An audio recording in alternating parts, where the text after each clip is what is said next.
فرمائے جو وضحا کے چہرہ رکھتے ہیں، واللیل کی زلفیں رکھتے ہیں، علم شہر کا سینہ رکھتے ہیں، ید اللہ فوق ایدیہم کا ہاتھ رکھتے ہیں، اور میرے خالق و مالک کے محبوب مصطفیٰ احمد مجتبی صلی اللہ علیہ وآلہ وسلم سرکار کے جب اوصاف کا ذکر کیا جاتا ہے، حضرت عمر بن خطاب بے قرار ہو کر،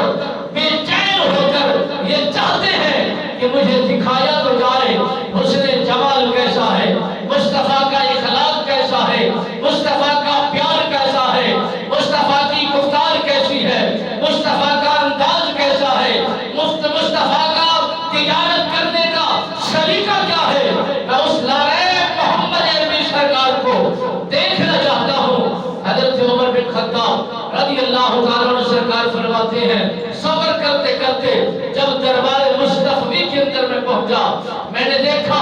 جھرمٹ کے اندر میرے نبی سرکار تشریف فرما ہے، صحابہ کرام کی تعداد زیادہ ہونے کے باوجود وہ آپ ان کے درمیان بیٹھے ہیں، کوئی کس انداز میں سن رہا ہے، کوئی کس محبت کے ساتھ بیٹھا ہے، کوئی کس لگن کے ساتھ اپنے محبوب کے ساتھ والہانہ پیار کے انداز میں بیٹھا ہے۔ میرے نبی سرکار نے جب حضرت عمر کو دیکھا، تلوار لہرتی ہوئی دیکھا،